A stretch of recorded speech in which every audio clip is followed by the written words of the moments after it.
And we are live. Good morning, everyone. This is Ruby D of Ruby D Artistry, and of course you see Miss Tara with baby Malik. And we are out here in the park, and we are actually about to get ready for, well, we're preparing for our pop-up healing session. Good morning, good morning. So everybody that happens to catch this on the replay, oh, let me turn my camera around. Hey, oh, down here. So pretty much today, of course, you all know that Tara and I are doing Soul Therapy Internet Radio, which is, ooh, and that sun feels so good. Sun gonna come out. Soul Therapy Radio, and of course it's focused on discussing topics of mental and emotional trauma, unhealthiness, and of course different ways to heal. Hey Paul, hey everybody, thank you for watching. So today we are actually in the park, and we are going to be doing some holistic healing, which we'll be starting with some grounding and do a mindfulness meditation session, as well as talk about different ways of healing, the importance of healing, how healing is great for mental illness and emotional illness. So pretty much that's what we're out here doing today. Of course, we're going to be over here. I'm actually going to keep the camera going. So you all will be able to see what we're doing. You may not be able to hear us. I'm not sure. But the weather is holding well. We have a nice little breeze and everything. But we're actually going to go ahead and get started. We have one guest here right now. And we're actually here from now maybe until about noon, a little bit after. But y'all see baby Malik over there? Yes, that is Tara's little one. He over there chilling. Isn't he cute? Oh, look at him. He's so cute. Just chilling. But yes, we are gonna get started. We're actually gonna start with some grounding. So if you can't hear us, then my apologies. Hopefully you can. And I don't know, hopefully the wind doesn't blow my camera over, because if it do, I'm gonna be upset. So hopefully it stands. Oh, okay. Wait a minute, you gonna introduce yourself? What I'm doing? Okay. No, we just, hey. Good morning, everybody. I am Tara Jackson. What am I saying? What am I doing? Girl, What am I doing? Tara Jackson of Tara Jackson Consulting. Oh, and Respect the Queen LLC, yes. the Wounded Healer community. Follow me on Instagram and Facebook at Respect the Queen LLC or Speaker Tara J. Ladies, please join the Wounded Healer community, Soul Therapy Radio with Ruby, Broken Pieces from Trauma to Transformation. Love y'all. Yeah, that part. Say hey. Christine like, hi. Hello. Yeah, we gonna get her viewpoint. She gonna keep it real with y'all, whether she really like this or not. Once we get done. But yeah, we gonna go ahead and get started. Let me find somewhere to put my camera. How are we sitting? Good morning. Well, actually for grounding, we're just gonna stand. Oh. Ooh, with your shoes on. Yeah, take them off. It is not. Oh, well, come on this side then. Make sure everybody's in the frame. That's that city girl in her still. Like, nah, I ain't about to do that. Well, I'm like that with the bugs, though. Like, yeah, that's why I was like, let me find some nice green grass, because I ain't want to be over there in sticks and yeah. mud and stuff like that. Okay, So, we have enough room for everybody? Yeah. Okay. Yeah, we're good, because we're just standing right now. So pretty much with grounding, grounding is good for balancing your body. You're pretty much using the energy, the natural energy from the earth, to help with stress, to relax, depression, and things like that. And of course, you know, when we little kids, we like to be outside running around barefoot. And that's what basically keeps us grounded. And you know, sometimes when you're outside and you're barefoot, you feel differently than being inside, or when you always have shoes on. And it's just like, when you have on shoes, that's basically cutting off your connection to the earth. And of course, you know, God made everything. He made us. So why would we not want to connect more with what nature, you know, what God naturally gave us? And it's just like, I think you feel more free too. Exactly. Yeah, that's what I'm the saying. difference, like from having the shoes. Having the shoes on. You're right. You're coming back to your natural habitat, really. Yeah. Right, but it's okay. I mean, this is what we're naturally supposed to feel, and because we're in shoes all the time, it's just like you don't really get to really feel what's going on. But now that you're out here, it's just like, oh, this does feel good. I know when I get off work, I'm First thing I do is take my shoes off when you're doing this. Exactly. So you really want to, you know, grounding basically helps you really connect with the outside, with nature, and draw energy from that. And of course, our feet are, think about it, when you do a foot detox, the pores in your feet are bigger than anywhere else on your body. So it's easier to pull out any impurities or any toxins like that. But that's where your feet can also absorb the energy. Okay, cool. Y'all can hear. I never. Oh yeah, baby. You should get one. You should get one. Yes. And pulls out the toxins. Oh, Right, I we mean, put inside of our body. that water will start off clear, and within about 15, 20 minutes, you'll be like, why is it burning? Oh, and that's what that is. It starts to turn brown because it's pulling all of that out. And that's what I'm saying with the feet. That's why I love being outside, you know, with my shoes off. And I'm not saying be outside on the cement or on the pavement or on the gravel, be in the grass, be in the sand.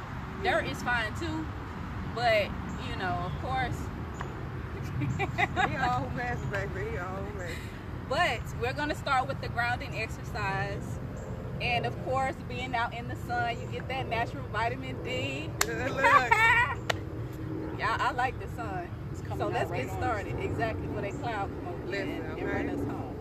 But anyway, when you're grounding, you're pretty much going to imagine your feet, of course your feet on the ground, but you're going to imagine that you are being connected. Just imagine like a string from the bottom of your foot, or pretty much from the top of your head, going through the bottom of your feet, all the way through the earth. And that's anchoring you to the earth, and that's connecting you, and that's attaching you to the earth. So think about a tree. We know even though a tree grows up, the bigger it gets, the deeper the roots go. So that's what you're imagining. And you kind of want to think about it, you know, the bigger a tree gets, then exactly, the stronger it gets. And of course, the roots have to go down deeper into the ground to be able to support the tree whenever a storm comes. Right. Same thing with us. Whenever we have issues in life, or whenever, you know, something happens, if we're not grounded, then we're easily swayed, and you know, our mental and our emotional, it's easy for us to, you know. And then when we do this, we're strongly attached. Exactly. So when you know that you're firmly attached, like for instance, your root chakra, that's where you feel grounded. That's your survival chakra, and that's where you feel connected and safe. And I know for us, with doing chakra consultations, I find that a lot of us, I say like 97% of us, our root chakra is underactive. Women. Exactly. Men too. Gotcha. And that has a lot to do with our upbringing and how we were raised, but that has a lot to do with fear. And when you are fearful and you're not grounded, you don't feel safe here, you don't feel secure, you don't feel like you have a purpose, then you're lost pretty much. Right. So grounding pretty much helps us to get back to feeling safe and secure and feeling like we truly belong here and like we have a reason to be here. So what we're gonna do, and I'm sorry for that long explanation, but y'all be all right. But what we're gonna do is we're basically gonna imagine us being anchored to the earth and just feeling the sun, feeling the grass on our feet, and we're just going to imagine as if we are developing roots to anchor us to the earth. So we're basically just going to picture that and just focus on that. So right now, while you're doing that, as far as breathing, what I want us to do is we're going to breathe in 4 counts. We're going to inhale 4 counts, exhale 4 counts. Inhale 4 counts, and then exhale 4 counts. We're naturally shallow breathers because we don't breathe deeply. So a breathing exercise helps us to become more calm, more focused, and more relaxed. And you might start to feel a little lightheaded, but that's fine. That's actually natural, and that's how we should feel. We should be breathing more deeply, and the more we do it, then the more comfortable we become with it, and then the dizziness goes away. So we're just going to focus on that right now. So inhale 4, 1, 2, 3, 4. Exhale 2, 3, 4. Inhale 2, 3, 4. Exhale 2, 3, 4. As you're inhaling, your diaphragm should expand, and as you're exhaling, it should get smaller.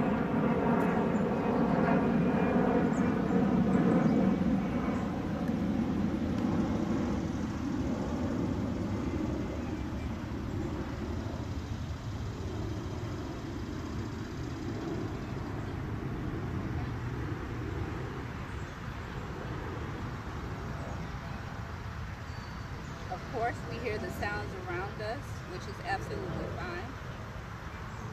Just focus on your breathing.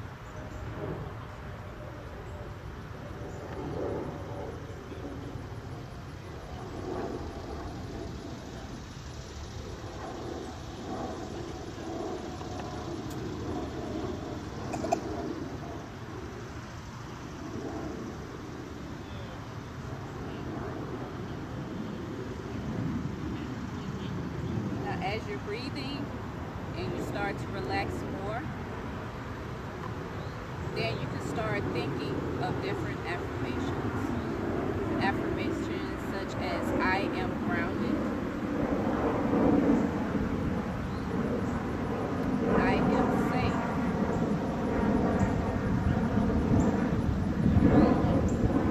I am connected to this earth.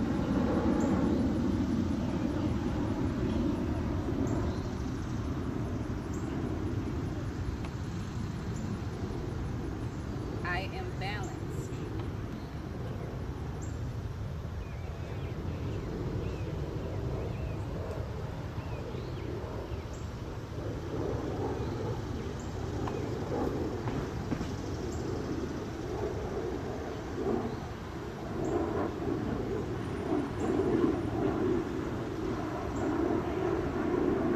And you just continue to focus on your breathing,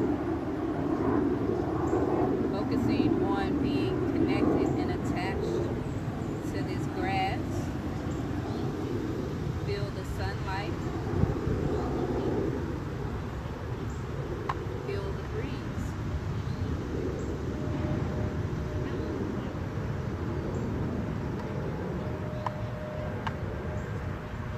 Whatever affirmations you're thinking, then you can begin to say them out loud. By saying them out loud, you're giving them energy. You're giving them life.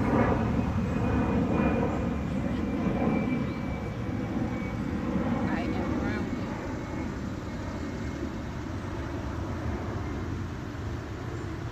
I am safe.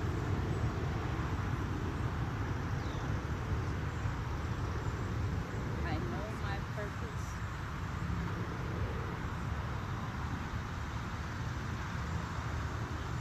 I am connected to this earth.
other thoughts start to flow through your mind, that's absolutely fine.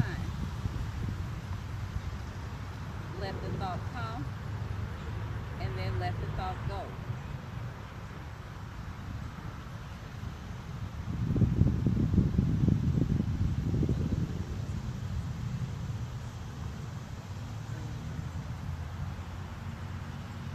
I am safe and secure.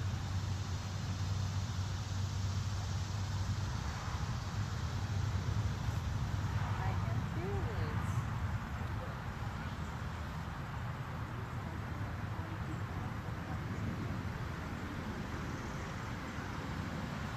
I am one with those around me.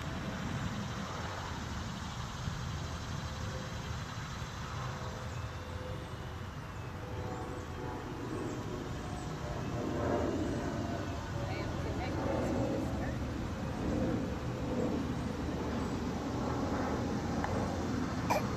Then you can open your eyes and just feel. Feel and stretch. Y'all, I just love the sun, y'all. I just feel like,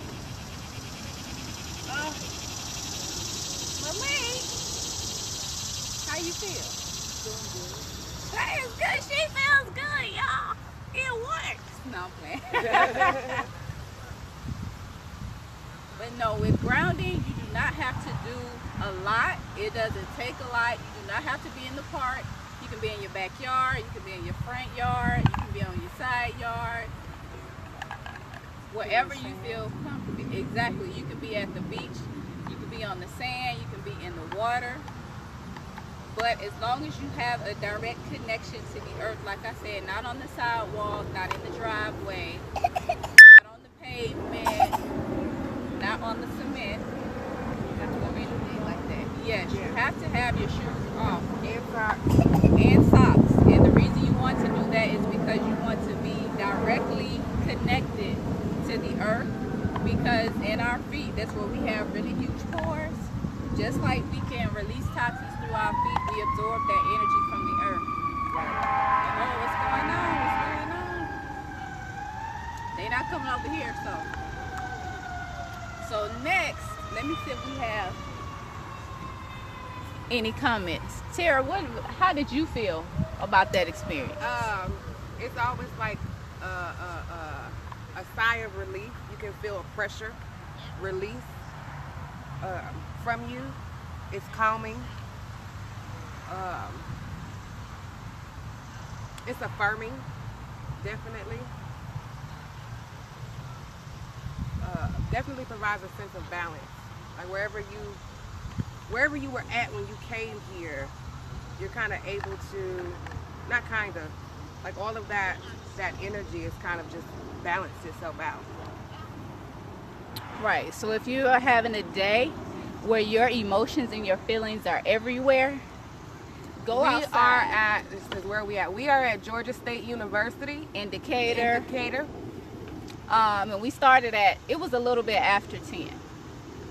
But this won't be the only one we do. We'll actually see about doing them more often after we talk about it and stuff. But I look like what that girl squat if you face. hit my phone down one more. Go ahead, come on. Well, you better stop. But yeah, if you're at work or if you're at home and you're just having one of those days where your feelings are everywhere, or you wake up and you're not sure why you're feeling off, then you need to go outside for a few minutes and ground. Especially since the weather is warmer and it's nice outside, definitely do that. So now that we've talked about grounding a little bit, then we're actually going to do some mindfulness meditation. I was going to say you can jump back. Meditation, let me move this back. Of course, meditation. You want to put them both together so we all can sit? Yeah, get right like there in the middle so you can still be in the screen. Yeah. And I'll sit on this side and Tara can sit on that side and we'll just sit in the middle here. Whew. Okay, so I know I get a lot of questions about meditation, especially when people don't know if they're doing it right or how to tell if you're doing it right.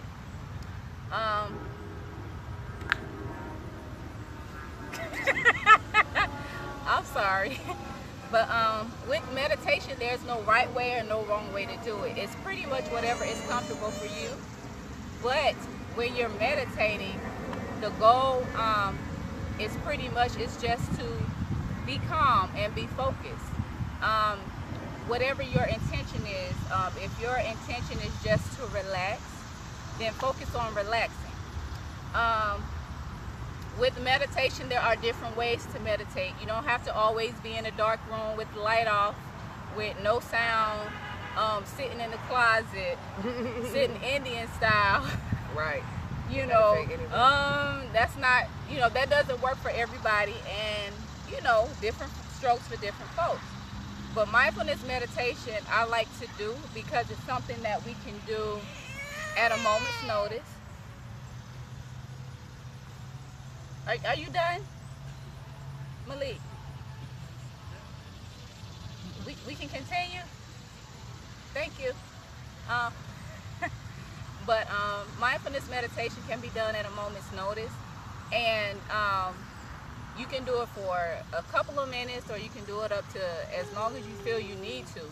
But what mindfulness meditation is pretty much a type of meditation that helps you to focus on your current moment.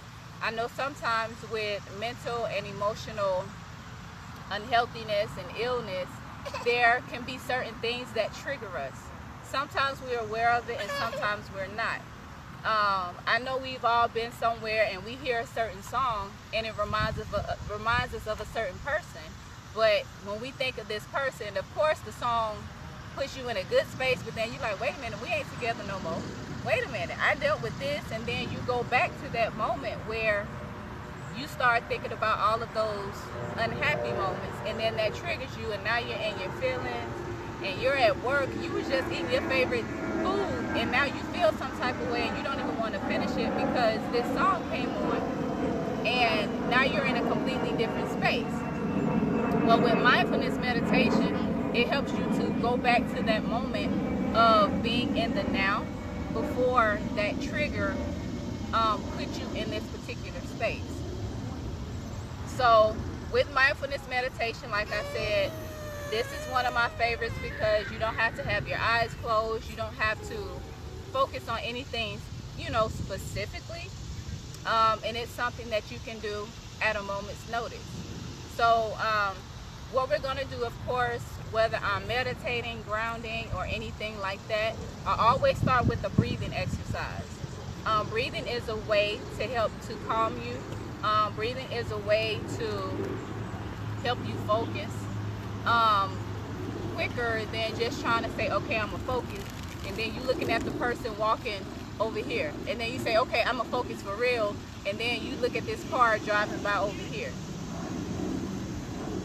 Just focusing on your breathing just helps you to get into a space of relaxation and being calm quicker. So of course, again, we're going to start with the breathing exercise. With the breathing exercise, I usually recommend starting with a 4-count breathing exercise, and then as you get better at it or you do it more often, then move to maybe 6 seconds and then 8 seconds. Of course, inhaling and exhaling for 8 seconds, that's a long time. So you might not want to start there the first time. Start with 4, something easy. Because I don't want you like 6, 7, 8, and then you fall out and you sleep. That's Right. not what we want. But we're going to start with the 4-count breathing exercise. And we're not going to close our eyes or anything. We're just going to look at what's in front of us. And I wish y'all could really see the view in front of us because it's just green grass and trees and it's beautiful. Maybe I'll switch the camera around so y'all can see. Yeah, I'm gonna do that so y'all can kind of do this with us. Cause I know y'all might be tired of looking at us. Yes, baby Malik is doing him. He over there chilling. Oh, Rochelle. Mm-hmm.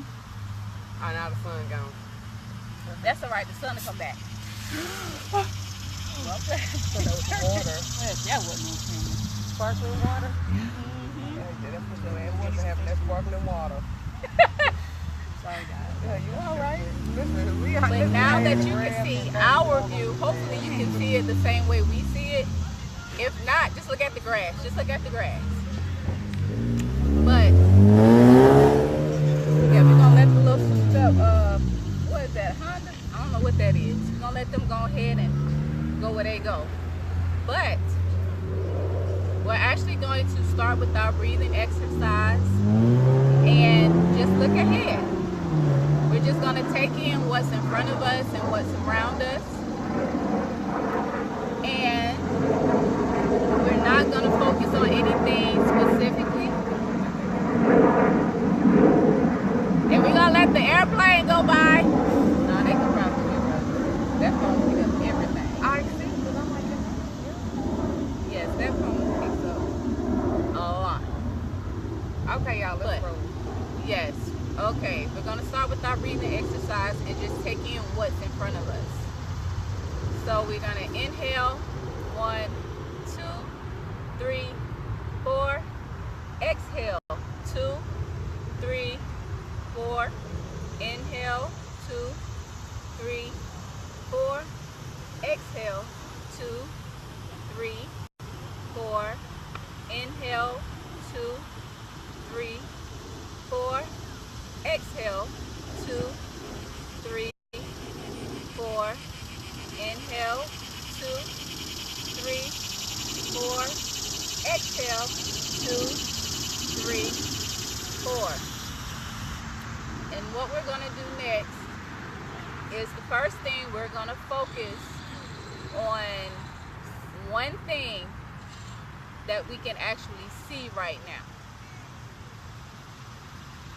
So what you're doing is just pretty much focusing on the moment. So this is why you're looking or focusing on something, one thing that you can see right now. It can be the grass, it could be the tree, the clouds. But by focusing on one thing at this particular moment, it's like a way of forcing yourself to focus on what's currently in front of you. So if you're looking at the grass, you can look at the grass and see how green it is, how beautiful it is. It looks really soft, like you just want to roll in it and just lay down and relax and take a nap.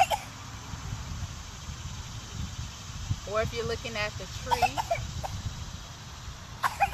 you can think about all the shade that tree provides, how beautiful and green and lush it is. If you're looking at the sky, at the clouds look extra fluffy today, like a nice pillow. But just focus on what you can see in front of you right now, one thing, and appreciate the beauty in it. If the only thing you can see right now is yourself, if you're looking in the mirror, then appreciate the beauty in yourself. Appreciate who you are and what you see. Live in that particular moment. Now that you focus on one thing that you can see, now you're going to focus on one thing that you can hear. Right now, what I'm focusing on is, I don't know what kind of bugs those are, but I can hear them.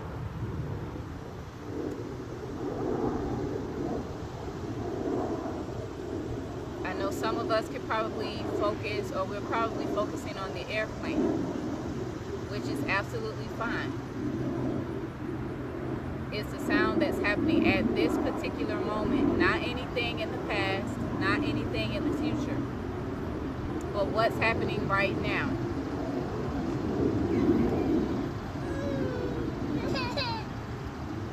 Tara is probably listening to baby Malik because he's over there being baby Malik, and that's what's going on right now in this particular moment. She's not worried about what happened 5 minutes ago. She's not thinking about what's going to happen 5 minutes from now. She's thinking about what's going on in this particular moment. Some of you may hear cars. That's absolutely fine. One of the great things about mindfulness meditation is you don't have to focus on nature itself. You're focusing on your surroundings. You're focusing on what's going on at your current moment, at your present moment. Sometimes we spend too much time worrying about what happened in the past, things we can't change, or we spend too much time thinking about things that's going to happen in the future, something we may not even get to experience. But we never spend enough time focusing on what's going on at our present moment. You have to learn to live, and not only live, but live in the moment. Even if you're sitting at work, at a desk, that's the moment that you're in right now. It may not be your happiest moment, but it's what you have at this particular moment, and at that time you choose what you want to do with it. If you want to spend that moment sad and upset, that's completely on you, but it's unnecessary, because the same amount of time it takes you to decide to feel sad and upset is the same amount of time that it will take you to decide to feel happy, to be happy, to be grateful that you have a job, to be grateful that you can be there and be healthy at that job.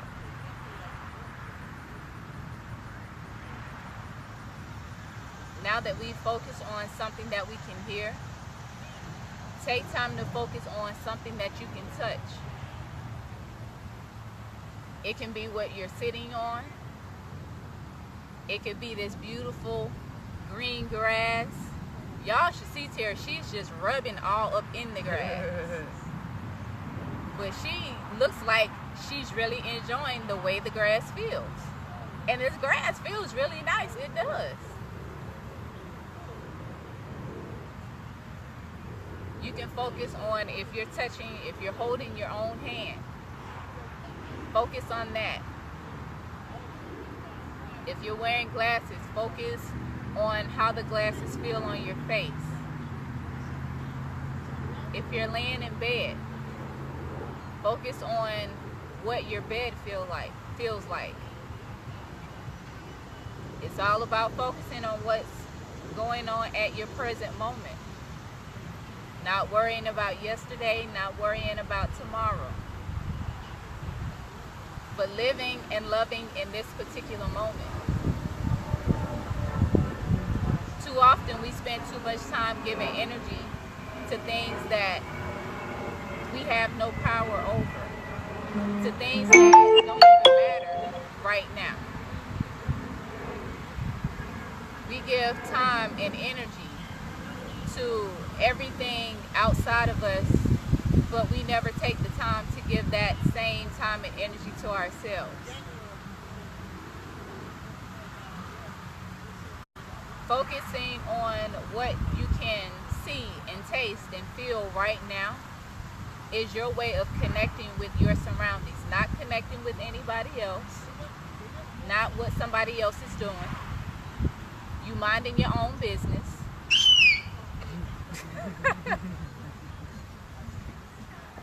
And your only concern is you. Focus on what you can feel right now at this moment. We haven't even made it through all 5 senses, but I'm sure you haven't thought about whatever triggered you 5-10 minutes ago. you've already forgotten about it. And that's one of the most beautiful things about the mind. You can either decide to be happy, but at the moment you decide to be sad, then that completely takes over your being. That completely takes over your mental. That completely takes over how you feel and how you react. Nobody can control that but you.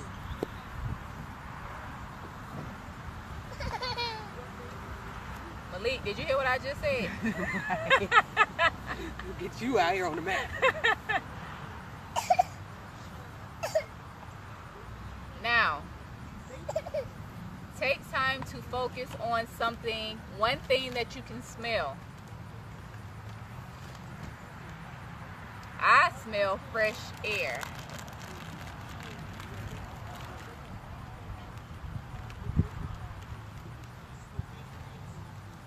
And it's nice just to be out and be able to take in nature. Some of us don't even realize that air conditioning has a smell because we're in it all the time. Go outside and then come back in and tell me what it smells like. This is why you need to get outside in nature. Smell the grass. When it rains, go sit on the porch. Sit in the garage with the door open. And just smell the newness. Just smell how nature smells when it's been cleansed. We're in Decatur right now, Atlanta. We've been getting rain pretty much every day for I don't know how long. But even though we might get rain later today, right now, it's not raining. So we have the sunlight, we have the grass, we have the trees. The weather is nice. You got to get out and enjoy it. Connect with it. You don't have to be outside for an hour and 2 hours. All you need is a good 15 to 30 minutes of sunlight per day.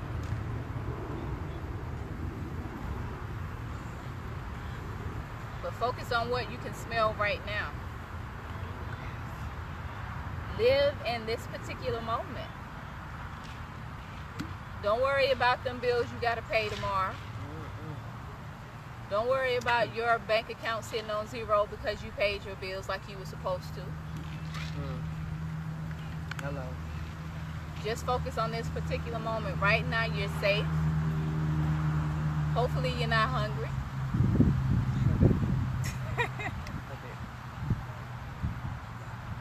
Bug, I know you better not, what is that? Wasp? You better not tilt my phone over because it's already leaning. But focus on this particular moment and just enjoy it. Now, if you can, focus on one thing that you can taste. It can be the water that you just drunk, the coffee, the tea, that donut you just bit into. But just savor that taste. Doesn't matter if it's healthy for you or if it's unhealthy. What matters is right now that whatever you're eating, you're enjoying it. Some of us, we eat when we're sad. That doesn't have to be.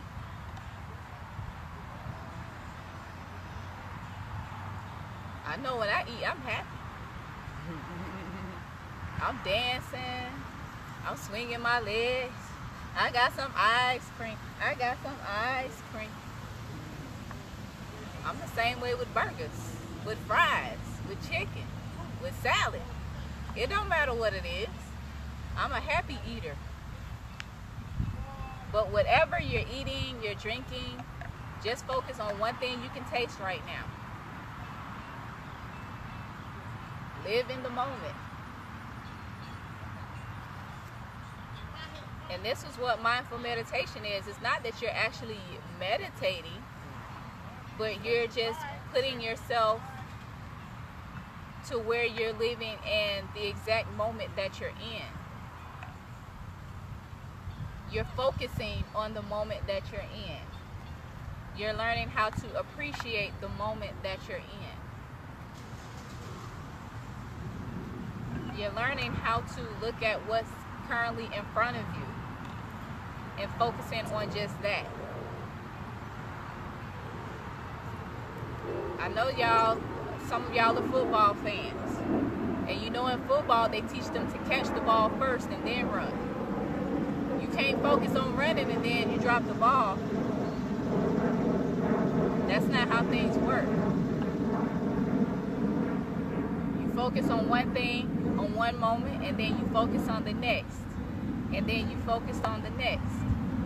So on and so forth. And if in each moment you're focusing on what you appreciate about that moment, then you don't have time to focus on things you don't appreciate.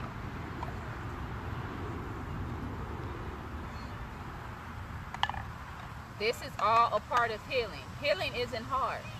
It's really not. But sometimes we make it harder than it has to be.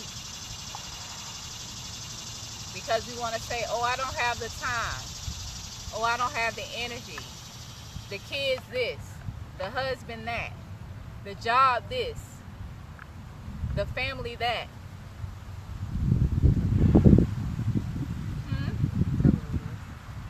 Girl, we're going to tell it all. Tell it all. Because that's the problem. We focus too much on what other people think we should be for them. But how often do they ask you, how are you doing today? What is it that you need? What goals are you trying to obtain or attain? But we're always asking them, how are you? What do you need? But we never ask ourselves, how are you? What is it that you need? How can I make you happy today? What don't you want to do? People are always so concerned with what we can do for them that we don't even have time to be concerned with what we can do for ourselves.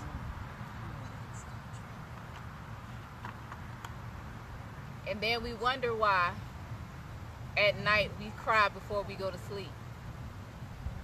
You wake up in the morning in your feelings because you just spent the whole night upset. Not realizing that when you're upset, that energy you go to sleep with, you wake up with it. While you're sleeping, that goes into your subconscious mind. Happy. Sorry. He's so cute.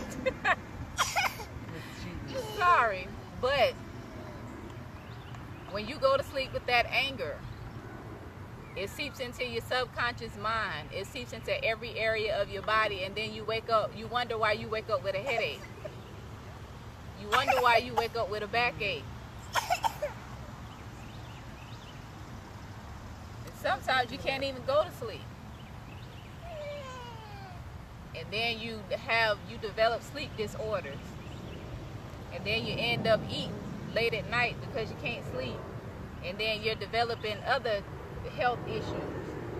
And now you have, not only do you have mental issues, but now you got health issues. And now you're emotionally unhealthy. We have to stop this. Tara, what you got to say, girl? I'm good. I'm in a session. Because I am that person for other people. So I'm really here, like, let me take this in and not be the coach, not be the healer, not be the mentor. Because we can get so consumed, especially if this is a part of your profession, you can get so consumed helping other people and then finding yourself not having the energy to help yourself. Not taking enough time out for yourself and balancing between your personal and professional life, putting yourself first, really learning that as a mom and as a single mom at that.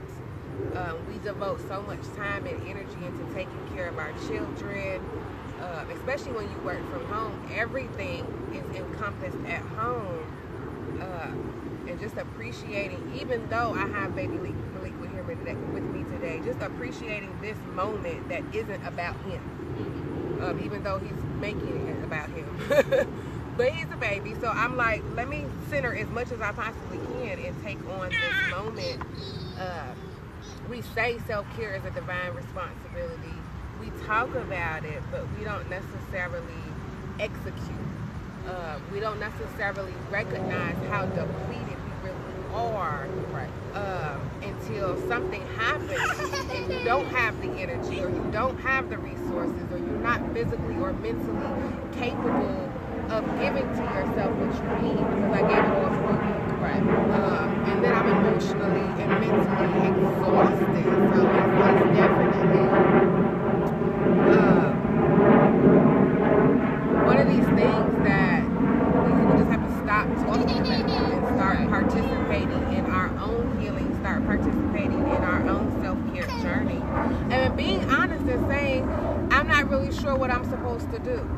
You know, I've never, because we haven't really been groomed from a holistic side of what self-care is. You know, self-care to women is taking a bubble bath, locking yourself in the bathroom for an hour, hiding in the bathroom for 20 minutes so you can use the bathroom by yourself. You know, maybe going to the grocery store, just whatever that moment is that you get 20 minutes or an hour away from your surroundings or your children or your husband. Like, that's not self-care. It's not. You know, it's nice to take the bubble bath. It's nice to light the candles and listen to jazz, but it's not the whole sum of what self-care is about. And so really just recognizing, outside of my belief system or outside of what I've been given as my belief system, how much do you really know about self-care?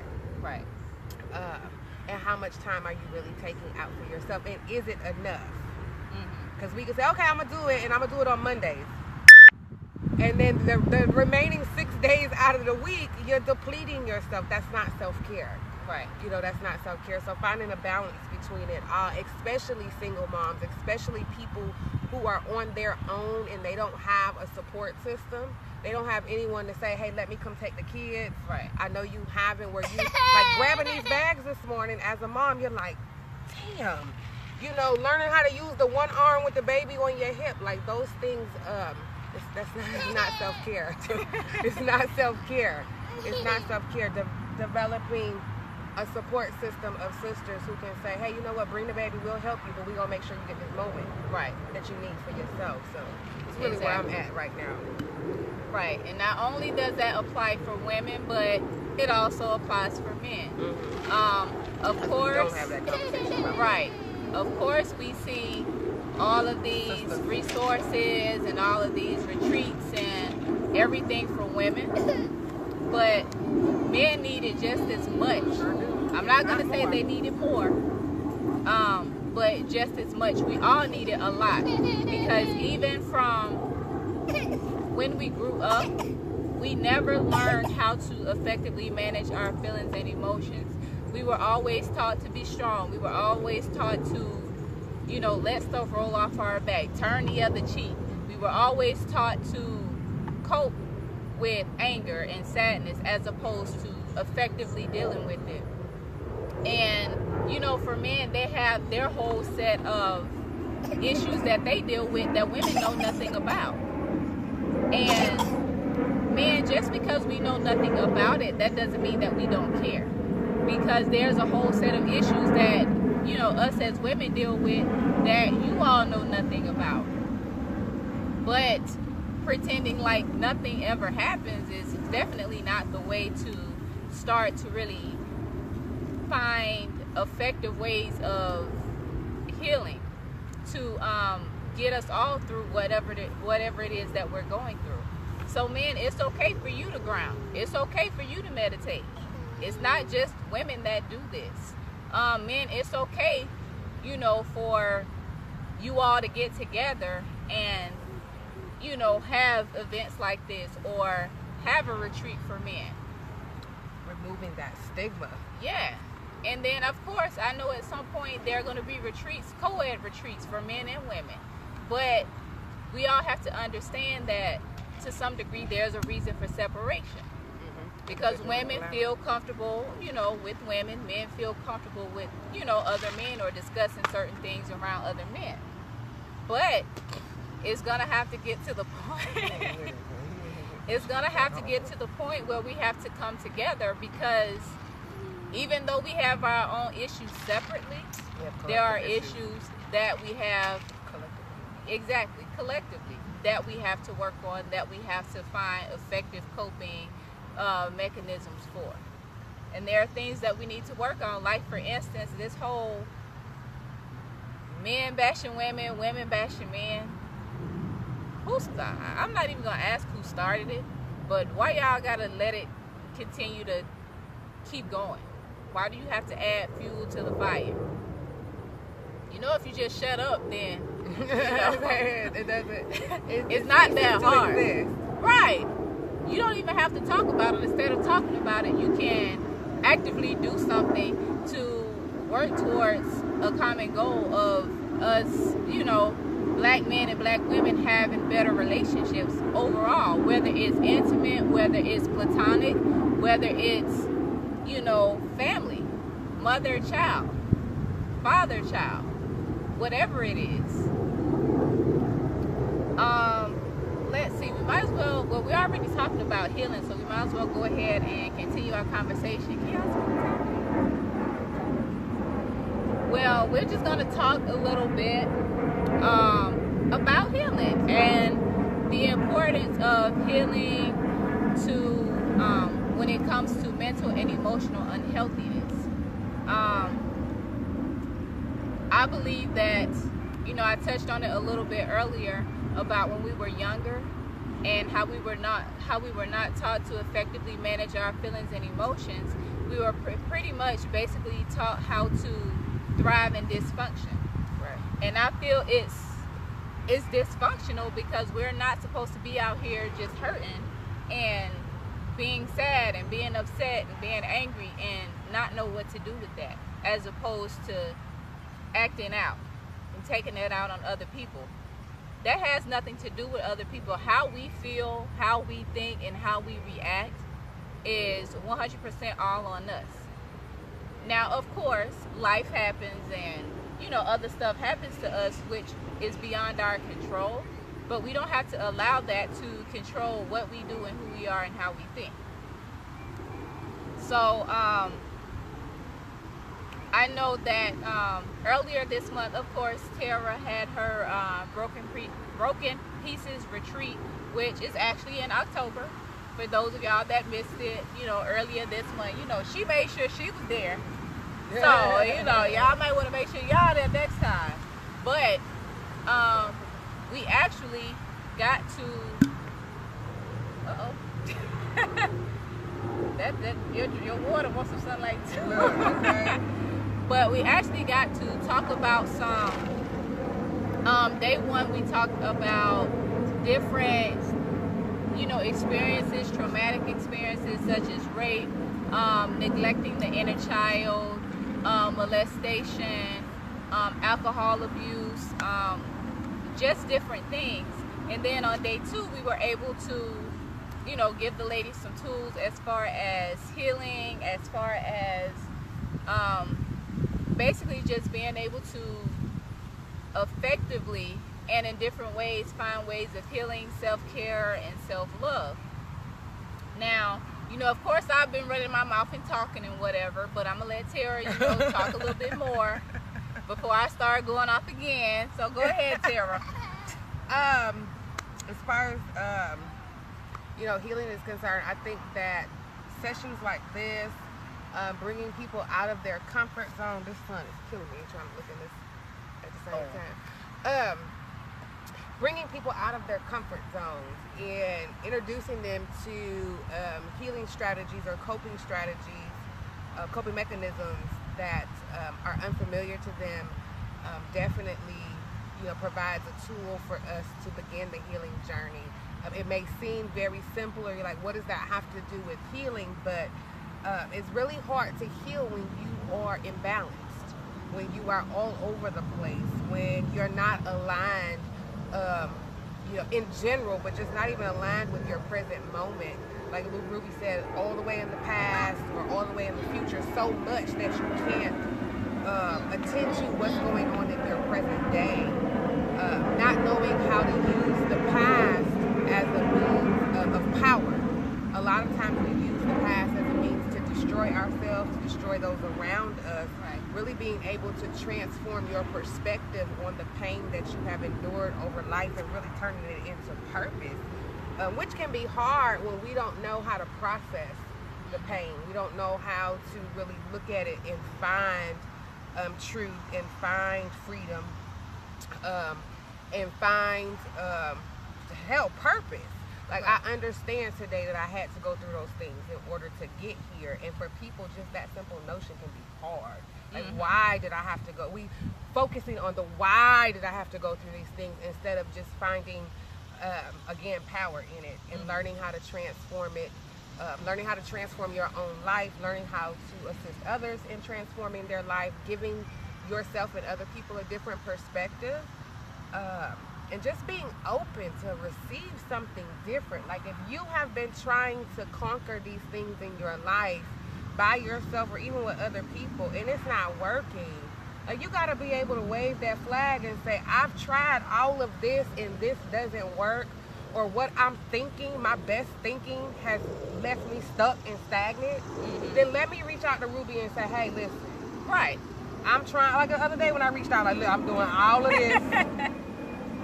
And I'm still feeling a little like, and then the redirect of, well, you need to do this. And I'm like, I'm doing that. Well, then go get out the house. I'm like, got you. That's what it is. I've been in here all day. I ain't went nowhere. Right, got you. Something so very, very simple that we just complicate, which a lot of times I think that, and let me grab Baby Malik, sometimes it is just taking your hands off of it. You want to get in that grass. Yeah. And I'm trying to decide if that's going to be a good idea.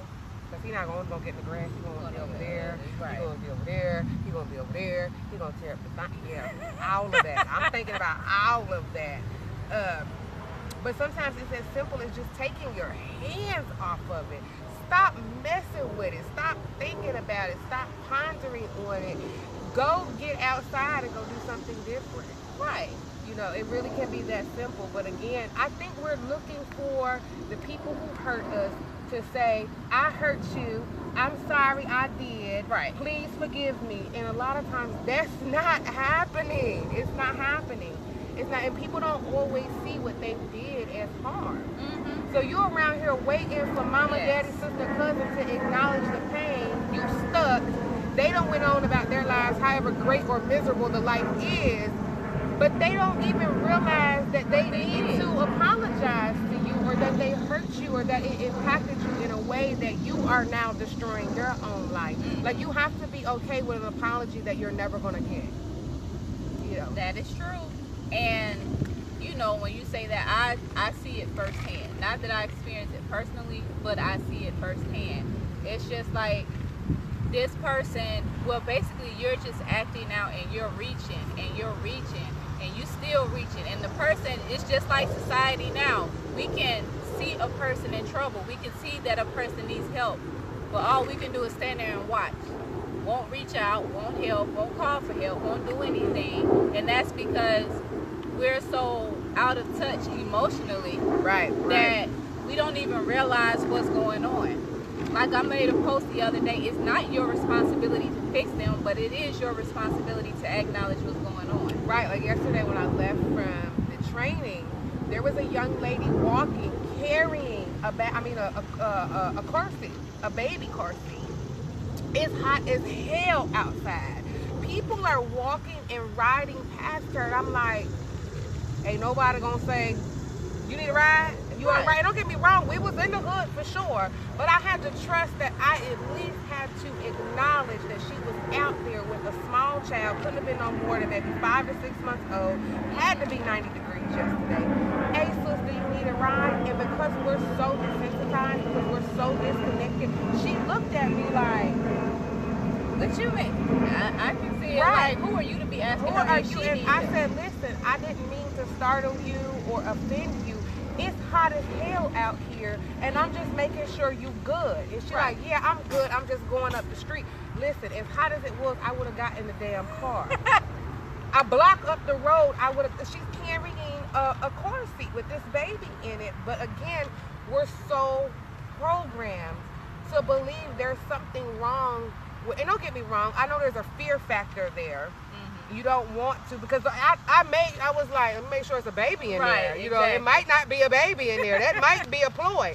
I'm street smart enough to recognize that, but I'm also human enough to recognize it's hot as hell outside if she got a baby. And if it was me, I would want somebody to stop. Right. And I mean, I got a car seat in the back. Malik wasn't with me, but that's what I connected to. I have a baby. And I mean, just human compassion, we don't have. We don't have it for people. We're afraid. And for me, driving through that neighborhood and seeing people in a very desolate degradation state was like, how can we be so disconnected that we don't really know? And these people literally had a makeshift tent city in the middle of a neighborhood on an abandoned lot.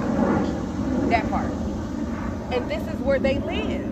And society has forgotten about them, and society doesn't care because we don't have compassion. We're disconnected from our own selves, let alone not being able to connect to other people. So we ride past and we keep going and not recognizing that too could be you, or that too could be your sister or your cousin or your mom or whatever. So don't get me wrong, I don't need you out there buddying patrolling in the hood and set yourself up for danger, but just have some compassion, you know, for people. But we don't have it for ourselves. Y'all heard that? Did y'all hear that? This is why we need to heal. Because we don't even care enough about ourselves to care about other people. Yep. And it was unfortunate. I kept going like, she can't even receive the help. Right. Not even for her baby. Damn her. And that's what I was thinking about. It not like even for not even her baby. Girl, do you know I would have got in that car? I would have gotten that car. Don't get me wrong. I would have been very, you know, cautious of. But I'm a woman, you know, and I made sure I presented myself in a very vulnerable way so she didn't feel fear, but disconnected. But not telling what she's been going through. You have, and I'm seeing it all over her. I'm like, she's surviving in this neighborhood. This neighborhood is horrible. It just is what it is. It's a horrible neighborhood as far as safety is concerned, and drugs and violence and whatnot. And you could see it all over her face. It was just like, I got this baby and I got somewhere to go, and she's already ready, you know, for whatever is going to come her way. So for me to stop probably was the first time in a long time anybody said, are you good? You straight? And she'll think about that, don't get me wrong, but then she got to go back to that same environment where don't nobody stop and say, are you good? For the sake of the baby. Damn her. For the sake of the baby. It's an unfortunate. And that's where it starts. And that's when I say, like, even as children, we grow up with this type of dysfunction. Yep. Because that baby, of course, has no idea what's going on. But even at those young ages and those, you know, that particular stage, babies are like sponges. Kids are like sponges. And even though she may not remember it consciously, it's still going to play a role subconsciously, and continuing to see her mother do this, even when the baby turns 1, 2, 3, then it's just like, now that particular child is going to grow up to be just like her mother, where she's going to be looking sideways at people that are trying to help her. And it's just like, exactly, and it's just like, why do we have to keep going in this particular cycle? Why does this have to be a norm for us? This should not be normal. But I think for me, I'm from up north, and we automatically know you don't stare in the person's eye. You know, you keep looking ahead and you go. Like you don't down in Georgia, it's like really friendly. Everybody's hey. Right. But up north, we're a whole different way. You don't do eye contact. You don't, hey, how you doing? You don't do that. No. Look straight and keep it moving. Because, I mean, hustle or be hustled. You know what I mean? When I first moved to Texas, you are so correct. Girl, I would be riding down the highway in Austin, and people would pass, make eye contact, and wave.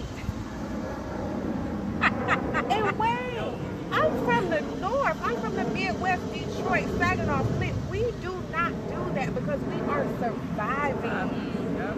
We are surviving, and you will get murdered easily being friendly, Yep. too friendly to people. Yes, So- I remember that. Like, you know, in my younger years, I think maybe from like maybe ages 4 or 5 up until like maybe I was 10, we lived in Detroit. Right. And yeah, I remember walking to and from school, and I'm just head down getting it. Don't stop. Don't say nothing to nobody. Don't, you know, if anything, if you need to stop real quick, your auntie house right here. But other than that, you just Don't keep stop. going. Mhm. Right.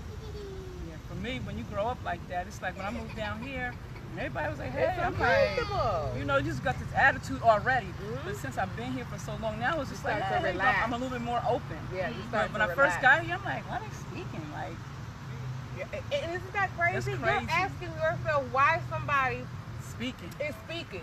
Why do you have manners? And that's natural. Yeah. And it's like I'm supposed to speak. I'm Yeah. supposed to Right, you're acknowledge supposed you. to acknowledge you. So Right. now when you're out, because I've been in the South 10 years now, I naturally speak now to people when I see them. But I also recognize it here where, especially sisters, are like so standoffish.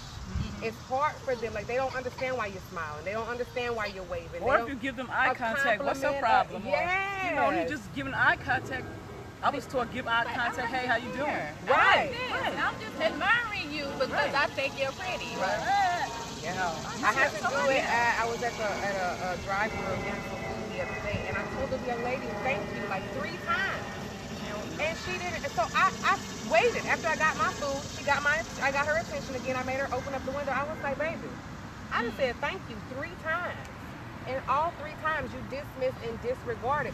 But she's in tunnel. And she's on autopilot. Right. She's so disconnected. It's just slanging food that's out. it. I said, I'm trying to help you, connect. baby. You're not doing trying no to customer connect. service. Right, I'm trying to connect. I'm trying to let you know I appreciate you. And I know this is a shitty job.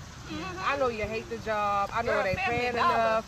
Right. Every time somebody like, hey, how you doing? Hey, how you doing? That lady must have said, hey, how you doing? At least 200-300 times a day. Mhm. And I can only imagine how many people speak that. Didn't say anything to her. You know, And nothing it's at just all. like, even I'm, when guil- you I'm get guilty to the of that register. sometimes. When they work in QT, you know, QT always say, hey, how you doing?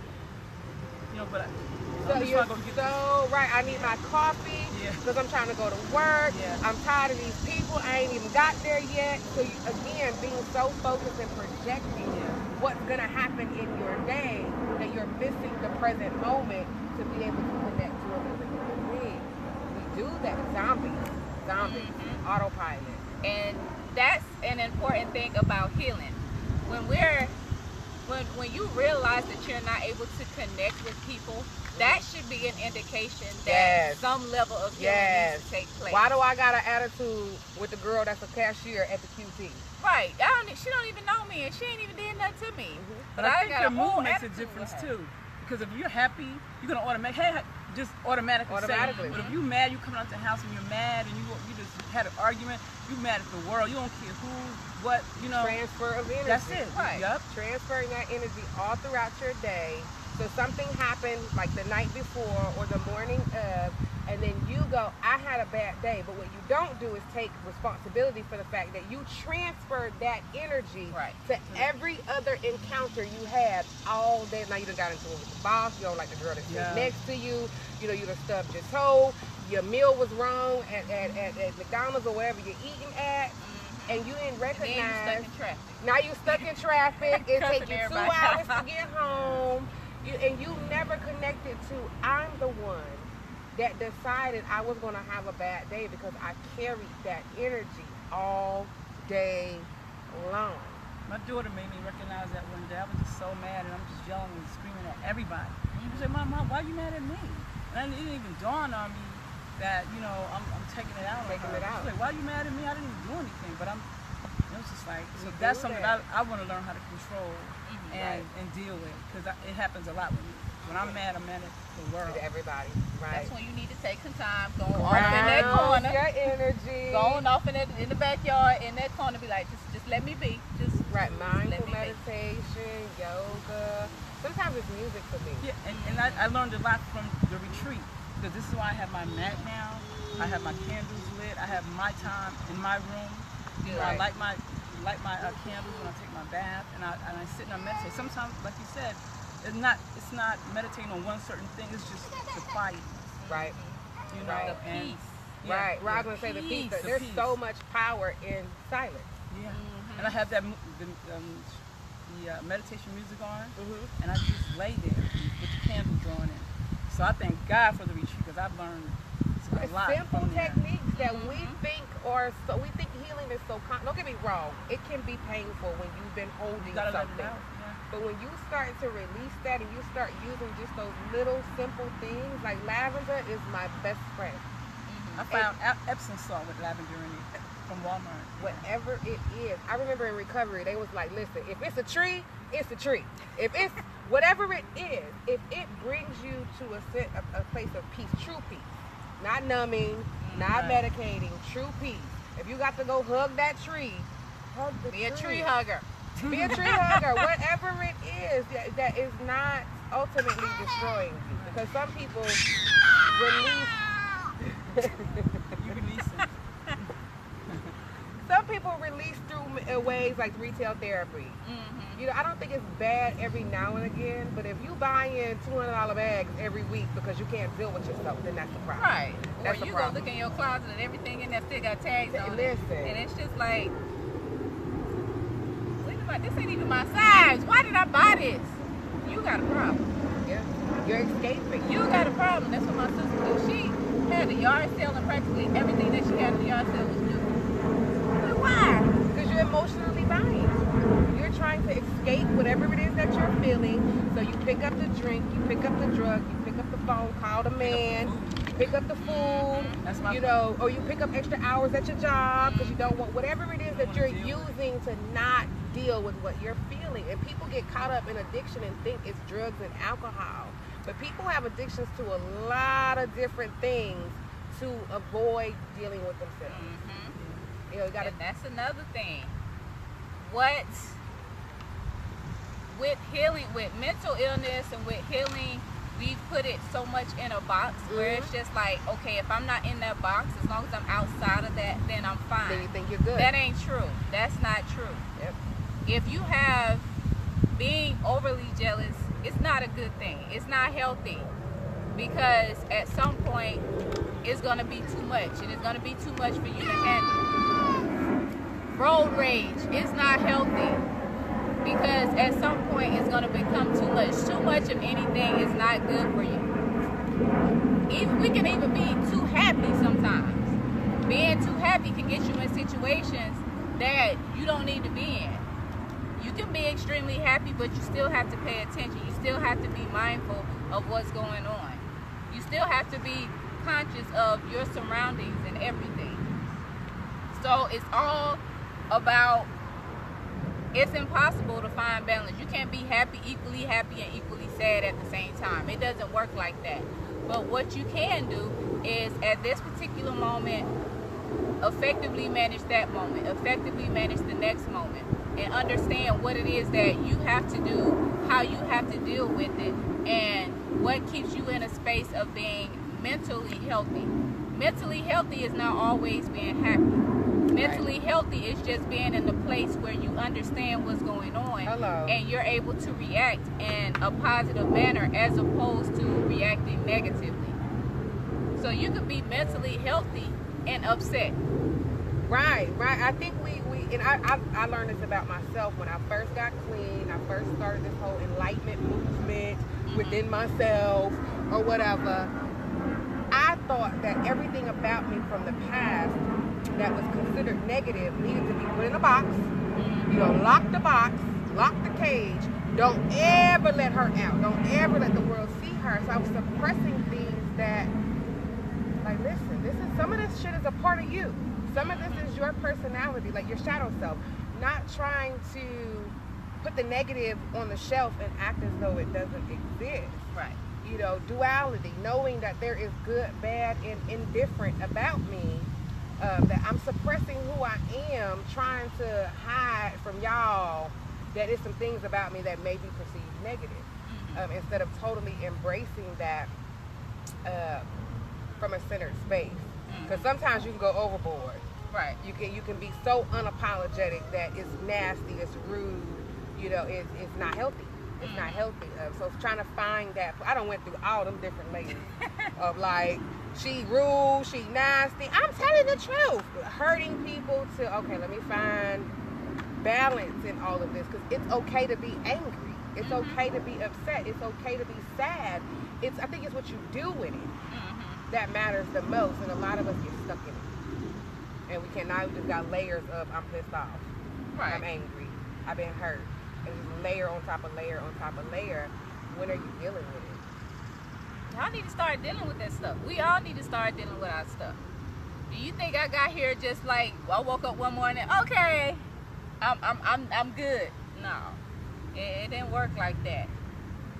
I've cried, I've been sad, I've been upset, y'all, I got a bad attitude. Y'all never, wait, maybe y'all see it sometimes, but my attitude is horrible. I mean, horrible, nasty. But on the flip side, I found my balance, you know, to that. I could be a very supportive and understanding and non-judgmental person, and especially when I have my karaoke, that's like, look, food and karaoke. If y'all got some, exactly, if y'all got some bad news to tell me at karaoke with some chicken.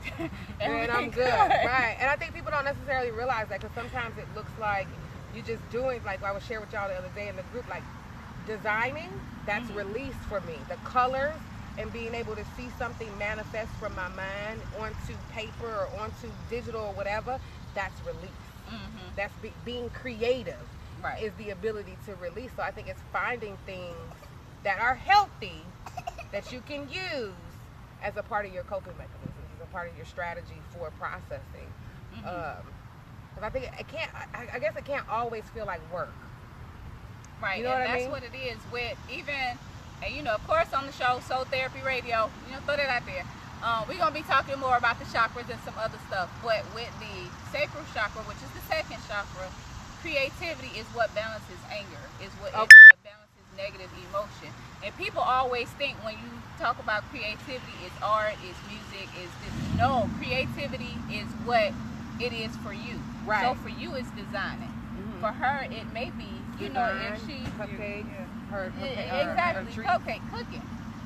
For others, it may be working out. For others, it may be creating meal plans. For others, it may be doing hair. Right. It's not just drawing a picture. It's not just painting a picture. It's not just, you know, one thing. And it's just like we spend so much time trying to put everything in a box. Right. First of all, if y'all ain't moving, y'all don't need no boxes. That's all I'm saying. Right. Boxes are for moving, and Well, that's it it. limits you to say that healing is supposed to look like what it looks for Ruby, for Christine, and what it looks like for Christine, it looks like for Tara. And that's not true. It's all different. It's all different. So, like with the retreat, you may have not gravitated to every single thing that happened that day, but you picked up the things that, okay, I can incorporate this into my daily life. Because when it feels like it's a full-time job, I think that's when people get discouraged.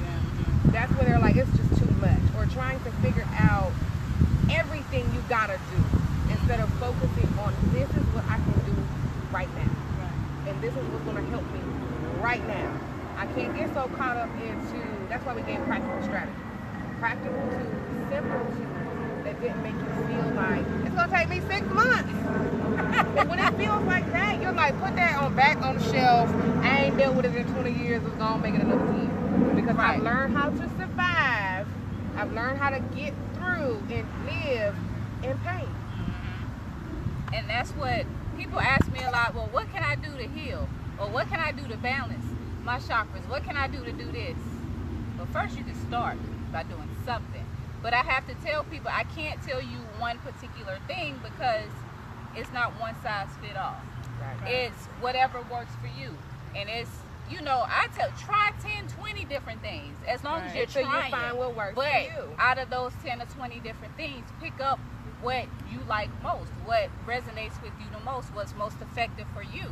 I think what catches my eye it's helping me. Like when I came to the retreat, I didn't really know anything about meditation, all of that, and I tried it, and I like it. Like it really just makes me think more clearly.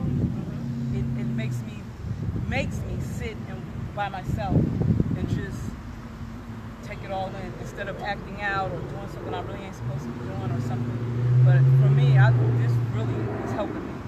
Like the meditation part of it, getting to know yourself. I'm speaking about some things that you may not want the world to know or someone to know, but releasing it, letting it go, and dealing with it. That's gone, and I'm on to something else. Right. Exactly. This is it. You're effectively managing what's going on. It's not that you're trying to numb it, or it's not that you're trying to pretend like it doesn't affect you, or it's not happening. It's just like, well, hey, you dropped the bottle. Well, hey, you know, this is going on. Let me take some time to just deal with this right now. And then it doesn't have the opportunity to just sit. It doesn't have the opportunity to just fester. Yeah. It doesn't have the Fester opportunity. long enough. Exactly. And it's just like, and then once you actually start healing and you start feeling what it feels like to feel good, then it's just like, oh, well, let me do this more often. And that's the feeling that I got. I'm dealing with 3 or 4 different things, but as I'm meditating and praying and fasting and on one thing, now this certain situation is gone. I can see clearly now why it ain't working. Right. Now I can see clearly. Okay, so that's done. Now I'm going to the next thing. Right. You know, we're not trying to take everything at one time. It's too overwhelming. It is. Too much. If you already got a cluttered spirit and you're trying to deal with 15 things at the same time, it just doesn't work. It doesn't. And sometimes work. it's a no-brainer. You think back and you're like, did I really do all that? Was I in this relationship that long because of like we hoping that he would change or something like that? But you see it right then. You see it. It's clear. But we always try to want to fix things or fix that person or no, this is who he is. If he shows you who he is, this is who he is. Right. We talked about that this morning. Yeah. The expectation. There was a young lady and a guy who had been basically just hanging out, casual sex, casual dating, but he was very clear from the gate. He wasn't looking for a relationship. And then they do video blogs together, and she shifted the conversation to having a relationship with him, and he was just like, where is this coming from? Right. You know, the expectation of I'll deal with him as he wishes, with the expectation that he'll change his mind. And then he ends up becoming the bad guy. You know, all of the commentary was like, he ain't nothing. Right. I appreciate blah, blah, it. blah. I wish guys would be more open like that. Right, and I'm like, so Save here me some you time. go. As a sister, she was a young girl. She's hurt. You can tell she's broken. She's feeling some type of way. And I'm like, but sis, it's your fault. He told you. He told you. So, you know, setting yourself up with those unrealistic expectations and then placing the responsibility on people. You're supposed to do that, but I ain't signed up for that. Right. I didn't say I was going to do that. You had an expectation and now your feelings are hurt. Now she'll walk around with that bag. Because she done got, not only is she hurt, but you done got publicly hurt. Right. So she'll hold that bag and it will take her time if she ever recognizes it's her and not him. And that's huge for sisters, to be able to recognize that. Girl, you know how many bags you can let go of if you just recognize that? Yep. If you just And we gonna talk recognize about that, you can let go all them bags, all that relationship, done. Let it go. Done. But I wish that guys could just say that in the beginning. This is what I'm looking for. We can be friends, we can date, we can do this, but I'm going to date other people. They do. I'm going to see. I haven't ran To a into certain any of them. degree. I'm talking about in their actions. True. In their actions. They may not verbally say it out but their action loud, speaks but louder their than their actions words. let you know They ain't this taking ain't you what I'm back looking and it's- for. Right. Right. And you got to be able to go, okay, realize. sense. Discernment. That was Stop me. ignoring them flags. That was me. Y'all got all the flags just. Yep. Slapping you right in Slapping the you face. upside your head. Red You like, one, Red huh? light indicator, red light indicator. Stop, Yep. stop. Warning, danger. But you keep going. But you want to hear it, and then when you hear it, can you deal with it? And then you fall off the cliff. And You but like, you why wanna am I hear it, hurt? And it's like 10 years later. Yeah. You fall off And the you cliff. know it in your gut, Yep. And then when he finally says, I'm not fooling with you like that, you're mad because you feel like you wasted your time, but you wasted your own time. Like, you did that. He was over there doing him while you was over there still trying to do him too. Listen, today, in this era in time, in this year, in this season of my life, I'm learning how to date. I'm learning how to not have expectations. I'm learning how to hang out with whoever I feel like hanging out with, without the commitment, without the label, without the box, the title, without the rules, without the guidelines. Right. And I'm like, okay, yeah, you know what? You cool in like 5 areas, but these 2 over here, I'm not really feeling. So if I feel like I want to hang out in these 5 areas and get those 5 things from you, I'm good. Then that's cool. But if I don't, and James got 3 areas over there, want to hang out with James, hang out with then James. I'm going to go hang out with James areas. in those 3 areas, but not having this expectation of women do this. I done met 3 different guys, but I like James more, so I'm not going to date those other 2 guys. I'm going to act like I'm James' wife. And when James don't act like he my husband, I have a problem. And it's like, you can't do that. My counselor, my therapist told me, dating is like trying on shoes. It is. You try on what shoes you but like. How long you gotta keep trying until on they one? fit. I mean, listen, when you've never dated in a healthy manner, you gotta start over. I've never dated in a healthy manner. I've always dated and been exclusive with somebody who wasn't exclusive with me. Somebody that didn't ask me to be his woman. Point that we'll talk about. That's another topic that we'll talk about on the show. Some healthy dating. A lot of us out here don't know how to date. At all. Dysfunctional dating. I had to ask my therapist 2 months ago, because in my neighborhood, I would be considered a hoe to date more than one man at a time. So that tape plays in my head. Is it okay for me to go out to eat with James on Friday and Larry on Sunday? Of course it is. Right. I know that now, but I didn't know that in my 20s at all. So, you're sneaking and you're fooling or you're lying or you're playing games or games are being played with you. So today it's like, I'm going to do what makes me happy. We'll talk about healing and relationships for men and women because we got that all wrong. They swear we hold. I know I need help in that area because it's just like, you know what I mean? I've been in healthy relationships until I found out what happened. Like I've been married twice, engaged 3 times. So, and they treated me really well. But at the end of the day, all relationships ended with cheating on their side. So then it's like me, I don't trust people anymore. So now it's like, okay, let me just get what I can get. Because it looked good. Because like you just said, I've been in good relationships. They treated me well until they didn't. So in my mind, I'm the fool. I didn't see it. Now I can't trust people because when things look good, they're not. They're not. Yeah, because they, I mean, I'm talking about praying together, just all kind of stuff. One person gave me 3 rings. Like, but how do you, and then they turn out and they cheat. It's 6 weeks away from the marriage. They were cheating the whole time. Like, that's what I'm saying. It was cheating the whole time. I didn't find out then, but you can be like the number 1 chick or the whatever. Right. You know what I mean? But when they give you material stuff, they think that you'll stay. When I found out, I left. Right. But I'm tired of keep going through that same cycle. Like the guys, I think the guys these days are just not. Well, we in a different era. Yeah. They ain't got to date you because you live, a block over. They can date all over. I mean, it's just the whole world. It's just it's so easy. Yeah, with the internet and it's access all over. You got a relationship in every state. I think the biggest thing is learning to date yourself. Yeah. And I think too that we've all grown up with, we've all grown up with this happily ever after. Yep, the and facade of what it looks like. Of what the happily ever looks like. The White House with the picket fence, with the poodle, faithful husband, and with the 2 kids and the dog and everything. And it's just like, does that but really that's not for everybody. Right. Does Happily that really ever exist? after doesn't look the same for everybody. Everybody. You may feel comfortable just dating and that's it and never getting married. But I want to then be married people, again. Like I do, but it's just and that's. But then we got to go to, what is your definition or how has marriage been defined to you? What did it look like in your childhood and even in adult years?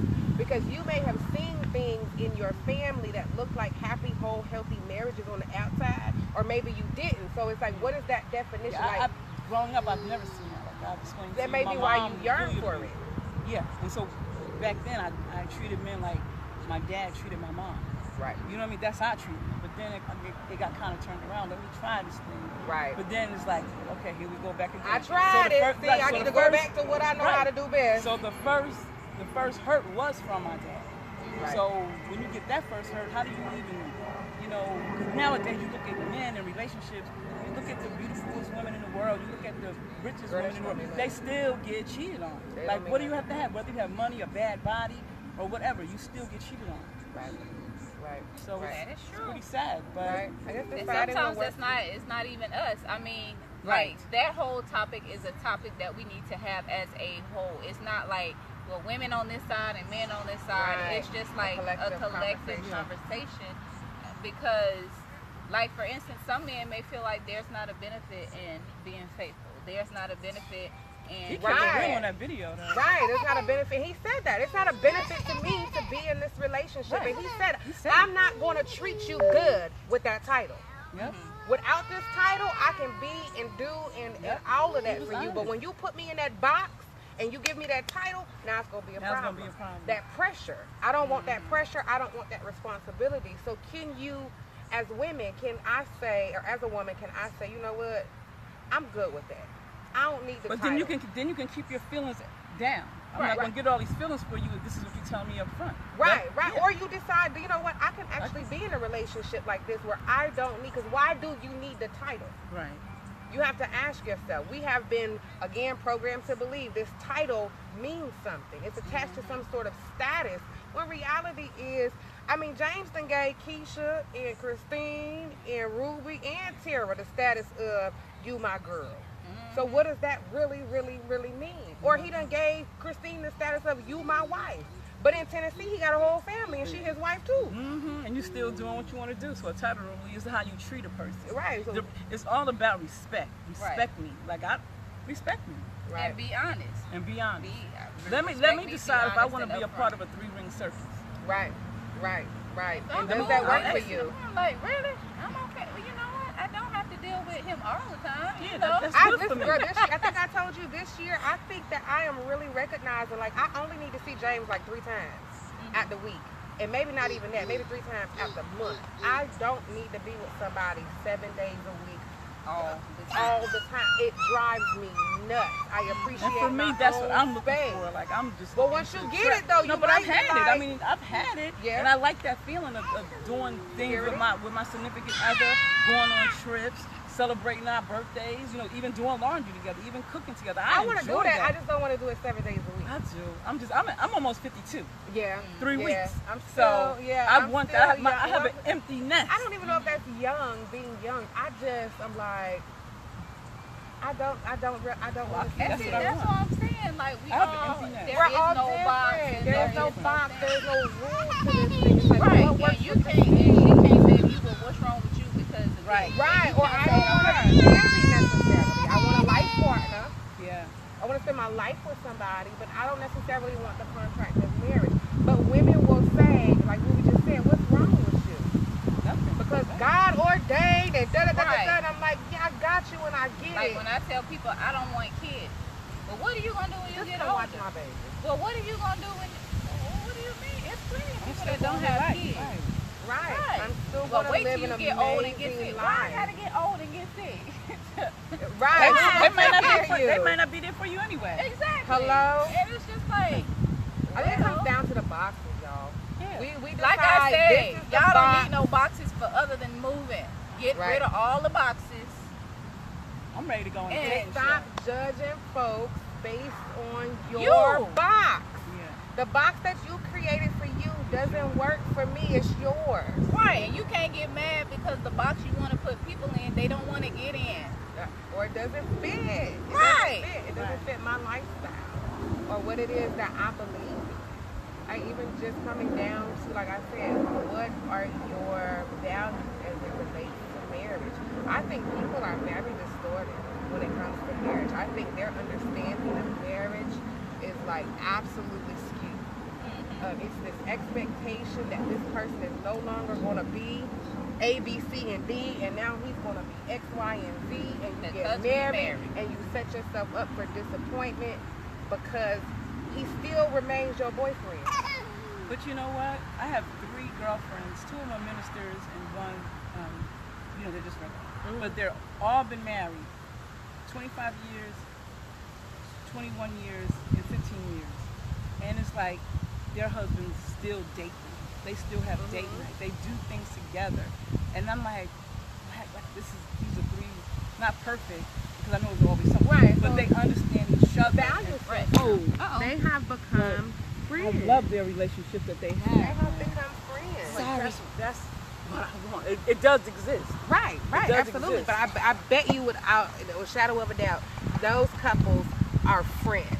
They have made a commitment to build on their friendship, a solid foundation built on, similar wants, goals, and needs, and they've probably struggled to get there. Yeah, absolutely. You know what I mean? But their value system is, I am committed to this person till death do me part. Yep. I am going to support this woman or this man. I love them. And I guess it's old school, but the reality is some of them old school relationships look good on the outside, baby. Look good on the outside.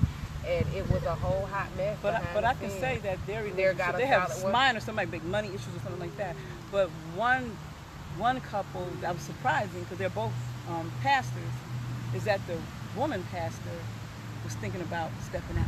Hey, listen, and I was like, don't get whoa. it When she talks to me like that, I'm like, whoa. Really? Like, that was like a shocker for me. Because we think it's the man. We think it's the man. I was a cheater. He was too, but I was a cheater. She was attracted to another pastor, and she just was like telling me, because we can talk like that. She's telling me what she actually wanted to do. Right. And I'm like, hey, and that could have been her way of just talking about out. it and getting out before she actually did before she acted on it. My sister and her husband have one of the most amazing marriages I've seen. Like, they really, really believe in the Bible. And they really follow what the Bible says as it relates to their marriage. So I can respect it, because they really do value it in a way in which, Lord, in which this is what they live their life by, the spiritual principles. My sister said something to me so phenomenal. She says, I don't share, and my husband doesn't share our woes, our issues in our marriage, whether it be money, spiritual, mental, emotional, with nobody. She said, I've never talked bad about my husband to anybody in my family. There can't nobody come and say, she said, or he said. They've learned to keep their marriage their marriage. And when I say it's a beautiful, like the way they adore each other. That's exactly what and they're almost, she's in her 50s, he's almost 60. And they look like a little 20-year-old couple. They are really, and they've had issues. Stop putting your business on us. They've had issues. Media. They don't post it on social media. Stop telling everybody. They don't share it with their parents. Her mama can't call him and be like, my daughter said you was. Right. None of that. And they've been married, 30-something years. Wow. 30-something years. That's what I want. But that's what you're gonna That's get. what you're gonna I'm get. gonna keep on You saying will it. manifest that. You will keep speak on that saying into it. existence. You will continue. Someone told me, pray for him. Oh yeah, I just put pray into for the him universe. and speak to him and as if he's already there. I put it on the universe. My heart is open, and I want the universe to send me my king and who I deserve, but who wants me. I don't put no names on it. Right. My heart is just open for real love, real godly love. Right. And you will manifest that. If that is your heart's desire and intention, you're making sure you have a free heart. Yeah, we're gonna wrap this up. I'm probably got on that subject. Yeah, the healing, baby, healing. It encompasses it all. Exactly. But of course, I'm Ruby, and this is Tara Soul Therapy Radio. We'll be launching next month. Make sure you subscribe to the email list so you'll find out first the exact date. When you subscribe to the email list, then of course you are entered for a chance to win a free month of advertising. Yeah, I decided to go ahead and throw that out there.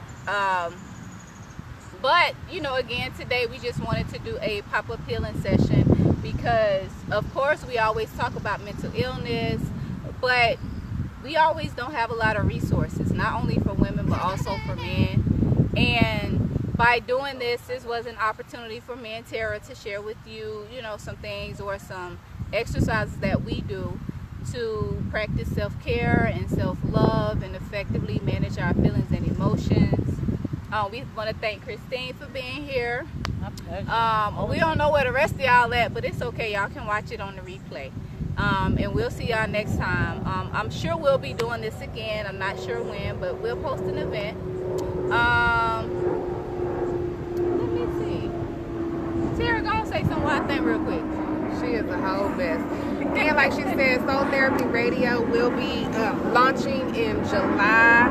If you're a small business and you're looking for radio advertisement, social media advertisement, please reach out to us.